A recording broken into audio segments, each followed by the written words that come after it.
피청구인 대통령 윤석열을 파면한다.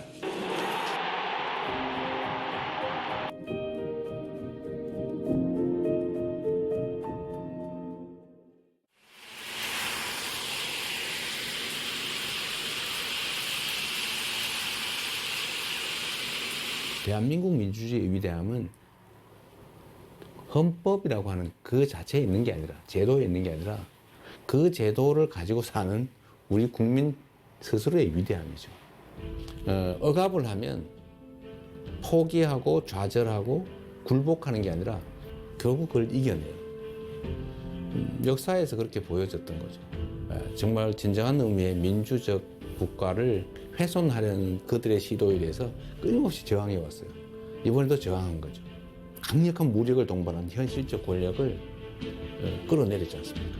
저는 우리 국민들의 이 위대함이 대한민국의 위대함의 원천이라고 생각해요. 아마도 세계사에 남을 일이 될 겁니다. 그런데 겨울이 너무 길고 깊었어요. 근데 그 길고 깊은 겨울을 결국은 우리 국민들이 깨고 나오는 중이잖아요. 아마 겨울이 깊었던 것처럼 봄은 더 따뜻하겠지요. 따뜻한 봄날을 한번 꼭 만들었으면 좋겠습니다. 영원할 것 같던 그 겨울도 가고 이제 봄이 옵니다. 더 아름답고 더 따스한 봄을 우리의 두 손을 함께 잡고 함께 만들어 갑시다. 희망의 대한민국 바로 우리의 손으로 확실하게 만들어 갑시다. 여러분 고맙습니다.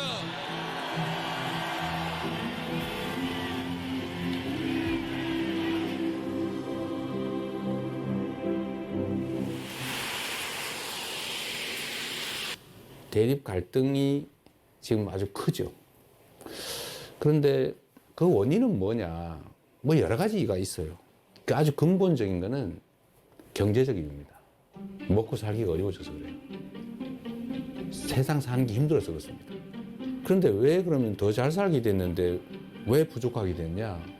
편중됐기 때문이죠. 소위 양극화, 불평등, 격차. 이게 너무 커졌어요. 우리 사회가 총량으로는 과거보다는 더 많은 걸 가지고 있게 됐는데 개별적으로 보면 그게 너무 많이 한 군데 몰려 있습니다. 근데 이게 이제 사실은 갈등의 원인이죠. 지금 우리 경제는 여러 면에서 일종의 사면초가 같은 상태 같습니다. 전 세계적으로 성장률 전체가 떨어지고 있어요. 그리고 경제는 사실 민간 영역만으로는 제대로 유지 발전되기 어려워요.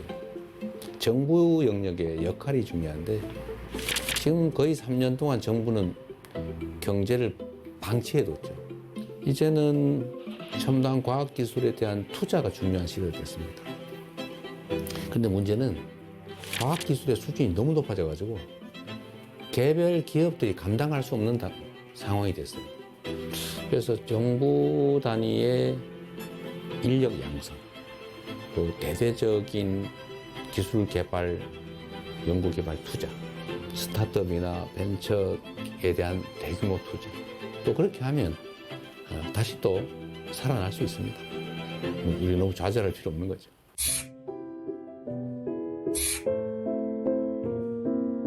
먹고 사는 문제가 가장 중요하다.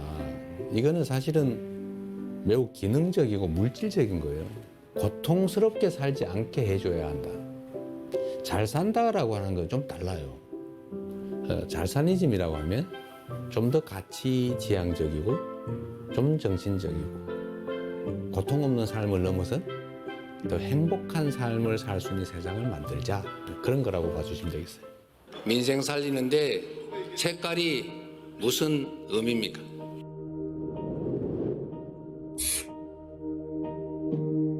정치라고 하는 것은 현장이죠. 현장에서 국민들의 삶을 놓고 실제로 그 삶을 결정하는 거예요. 그게 빨간색이냐 파란색이냐, 아니면 어떤 방법이, 정책이 누구의 생각에서 시작된 것이냐. 그건 특별한 의미가 없죠. 어떤 게 더 유용하고 어떤 게 더 필요하냐. 이게 최고의 기준이 되어야 된다. 제가 정한 원칙이 있어요. 대개의 공직자들의 태도를 보니까 중요하고 큰 일을 고민하느라고 작아 보이는 일들을 미뤄둬요. 그러니까 엄청나게 쌓여요. 공직자는 100만 명이 걸린 일이냐 100명이 걸린 일이냐 하면 이게 10,000배로 중요한 일이라고 생각하지만 100명이 걸린 일조차도 그 100명은 목숨이 걸린 거예요. 그래서 모든 일이 다 중요하니 작고 쉽고 간단하게 보이는 일을 최대한 빨리 해치우는 거예요. 그것도 큰 일을 안 한 건 아니에요. 그건 그대로 고심하고. 저는 제 업무 책상에 서류가 쌓여 있지 않아요. 안 쌓아놓습니다.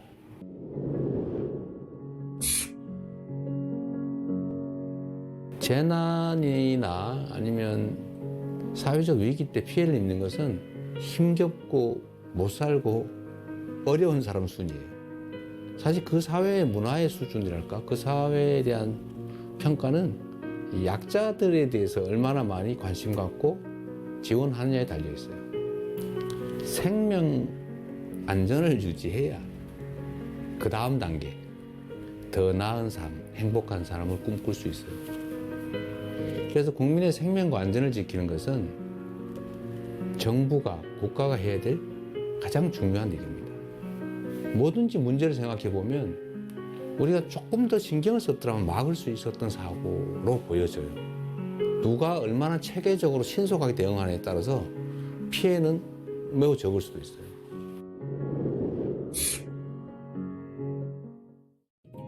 현실적으로 보면 우리가 한미동맹 매우 중요하고 또 한미일 협력 관계도 매우 중요하죠. 그 속에 일관되는 원칙은 대한민국의 국익이 최우선이다. 거기에 따라 판단하면 되겠죠. 경쟁할 영역은 경쟁하고 협력할 영역은 협력하고 또 서로 갈등할 영역은 잘 조정하는 거죠. 특히 이제는 국가 간 경쟁이 사실 기업 간 경쟁과 거의 같아졌습니다.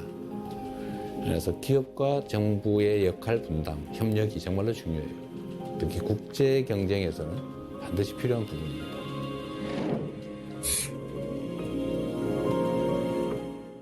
김구 선생이 정말 우리가 먹고 사는 것조차 해결하지 못하는 그 시대에 우리가 꿈꾸는 나라는 문화가 강한 나라다.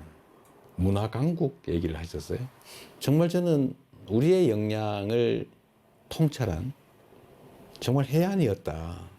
지금 문화 영역에서는 정말 세계를 상당 부분 선도하고 있지 않습니까?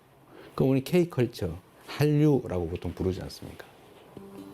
근데 여기에 더해서 이제는 K민주주의, 아마 이번 2번에 걸친 촛불혁명, 빛의 혁명을 통해서 무혈의 평화혁명으로 현실 권력을 끌어내리는 세계사에 없는 이런 일들이 민주주의의 이름으로 이루어졌지 않습니까?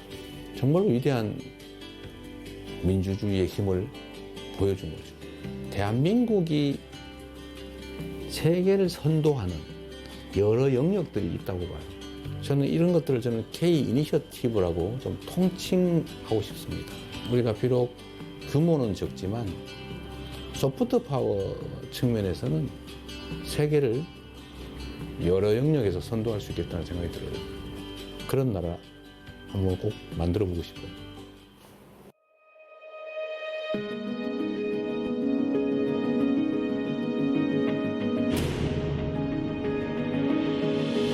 대한민국이라고 하는 이 국호에는 정말 큰 뜻이 담겨 있죠. 민국, 국민의 나라, 민중의 나라. 이 민자는 백성이죠, 백성. 흰옷 입은 사람들, 평범한 사람들.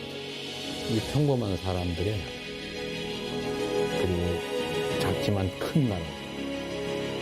많은 사람이 희망을 가지고 행복한 삶을 꿈꾸는 그런 세상이 봄나라 아니겠어요? 진짜 대한민국을 만들고 싶습니다. 그냥 이름만 있는 대한민국이 아니라 진짜 대한민국. 그리고 그 대한민국은 대한국민이 만들어가는 거죠. 그 대한국민의 훌륭한 도구, 최고의 도구, 이재명이 되고 싶습니다.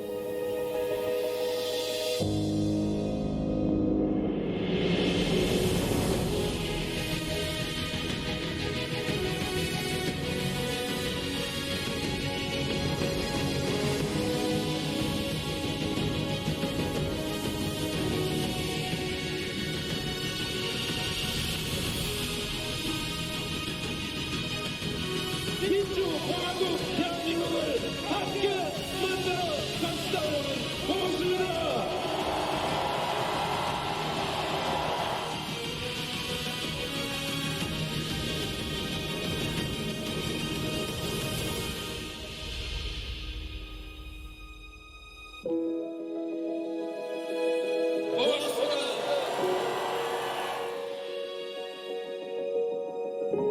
진짜 대한민국을 만들기 위해 대통령 선거에 출마합니다.